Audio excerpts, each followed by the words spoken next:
Revision मध्ये सगळ्यांचं स्वागत. नमस्कार. आपलंही नमस्कार.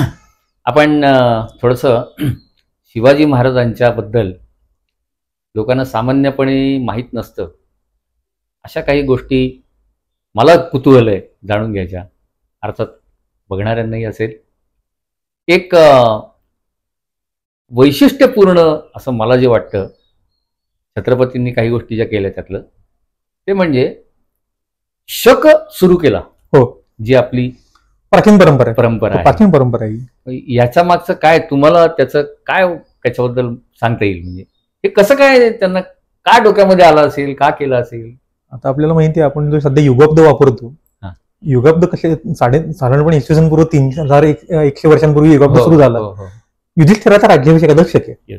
युधिष्ठिर राज्याभिषेक झाला त्यापासून तो शकाची मोजाची सुरुवात झाली. आपल्याकडं जेव्हा एखादा सम्राट सत्ताधीश होतो, सत्तेवरती बसतो, तेव्हा त्याच्या राज्याभिषेकाच्या दिवसापासून शक मोजायची परंपरा आहे. त्यामुळे युगाब्द युधिष्ठिराचा राज्याभिषेक शक म्हणून सुरू झाला. आणि ही परंपरा युधिष्ठिराची फक्त नाहीये, पुढे परंपरा विक्रम संवत आहे, शकारी संवत आहे. तुम्हाला अजून मजा सांगतो. चंद्रगुप्त गादीवरती बसतो किंवा अशोक असेल गादीवरती बसतो, हे सगळे जण जेव्हा त्यांचे आलेख लिहितात ना, तेव्हा ते आलेख लिहिताना माझ्या राज्याभिषेकाच्या पासून या वर्षी असा उल्लेख करतात.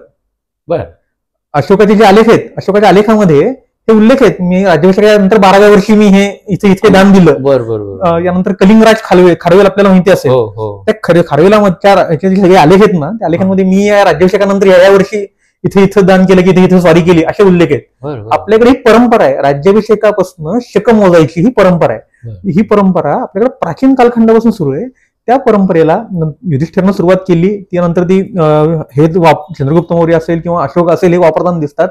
नंतर विक्रम वापरतो, विक्रम संवत आपण सध्या वापरतो. नर्मदेच्या उत्तर भागामध्ये विक्रम संवत आणि आपल्याकडे शालिवाहन शक वापरला जातो. सातवाहन कुटुंबातल्या राज्यकर्त्यांनी तो शकांवर जेव्हा विजय मिळवला त्यानंतर तो सुरू केला, आपल्याला माहितीये. अशा पद्धतीची परंपरा आपल्याकडे दिसते. शिवाजी महाराज त्या परंपरेशी आपला सांधा जोडतायत. बरोबर. त्यामुळे तो शक, शिवाजी महाराज एक प्रकारे त्या परंपरेचे एक पाईक आहेत, विजयाचं प्रतीक आहे.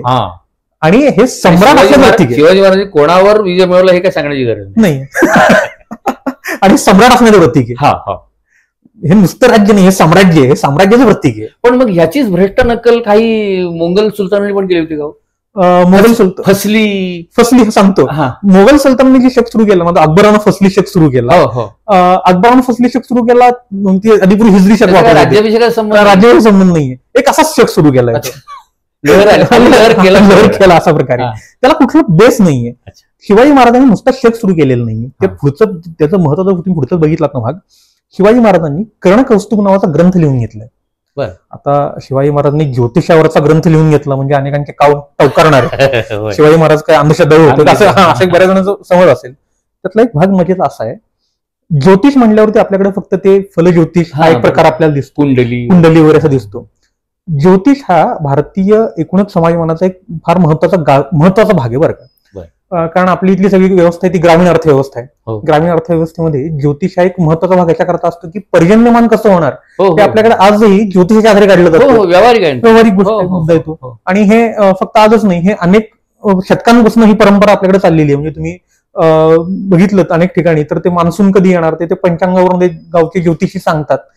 त्याकरता पंचांग शुद्धीकरण आवश्यक होतं.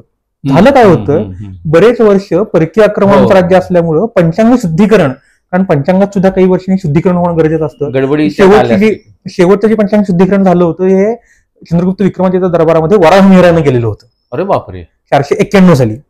त्यानंतर पंचांगामध्ये उज्जैनीचा उज्जैन नंतर तो उज्जैनीला येतो, मगधामध्ये राज्य येतं नंतर तो उज्जैनीला येतो. त्यानं केलेलं आहे. नंतर पंचांग शुद्धीकरणाचा मोठे प्रयत्न कधी झालेले दिसत नाहीत, होत आहेत व्यक्तिगत स्तरावर येतात. राज्यकर्ता म्हणून शिवाजी महाराज घडवून आणतात आणि राज्यकर्त्यांनी हा जो प्रयत्न घडवून आणलाय त्याच्यामधनं पंचांग शुद्धीकरण झाल्यामुळे ते ऐनांश वगैरे जे गोंधळ होते ते दूर करायचा प्रयत्न, त्या ग्रह लाघवाच्या आधारे हे पंचांग शुद्धीकरण त्या गणेश दैवज्ञांच्या आधारे त्यांनी शिवाजी महाराजांनी तो ग्रंथ लिहून घेतला, कर्णकौस्तुभ नावाचा. त्याला ग्रह लाघव नावाच्या काही ग्रंथाचा बेस आहे.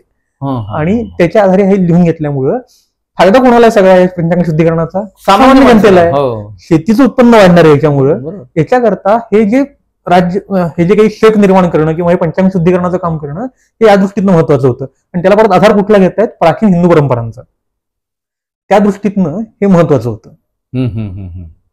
पण थोडक्यात काय आहे की शक चालू करणे ही आपली परंपरा, हिंदू परंपरा आहे, हिंदू साम्राज्याची सम्राटांची परंपरा आहे. आणि ज्योतिष म्हणून जे काही विज्ञान आहे ते साधार राजाश्रयानी पुन्हा स्थापित करण्याचा शिवाजी महाराजांनी पद्धतशीर प्रयत्न केलेला आहे. यशस्वी प्रयत्न केलेला आहे. हो. म्हणजे थोडक्यात काय आहे की शिवाजी महाराजांनी कुठली गोष्ट आपल्या परंपरेतली त्याज्य मानलेली नाही, दुरुस्ती करण्याचा प्रयत्न केलाय. हे जे पुरोगामित्व आहे हे अपेक्षित आहे. हो. म्हणजे हे प्राचीन आहे म्हणून फेकून द्या असा खुळेपणा. आणि त्यांनी त्याचा मुहूर्त काढण्याकरता कोणाचा कुठे वापर केला नाही, त्यांनी स्वतः नाही केला. स्वतः केलं. उलट आहे, यांची गोष्ट सांगतात ना राजाराम महाराज. हो, राजाराम महाराजांची जन्माला आली. राजाराम शिवशकुन वगैरे आपण जे म्हणतो ना, पालथा मुलगा जन्माला आल्यावर ते महाराज काय म्हणले, दिल्लीच राज्य पार्थ झाले. ही जी परंपरा आहे ना, चांगलं जे आहे संस्कृतीतलं ते सगळं महाराज स्वीकारतायत. ते वाढेल कसं, वृद्धिंगत कसं होईल याच्याकरता प्रयत्न करतात. बरोबर, क्या बात आहे. त्यामुळे छत्रपतींच्या विचारामागचा आणि आचारामागचा हा जो पैलू आहे हा खरंच महत्वाचा आहे. म्हणजे तथाकथित जे मंडळी आहेत पुरोगामी तथाकथित त्यांच्या डोळ्यामध्ये अंजन घालणार आहे मला वाटतं. क्या वाट आहे. पुन्हा असंच कधीतरी एखाद्या बोलायला भेटू. नमस्कार मंडळी.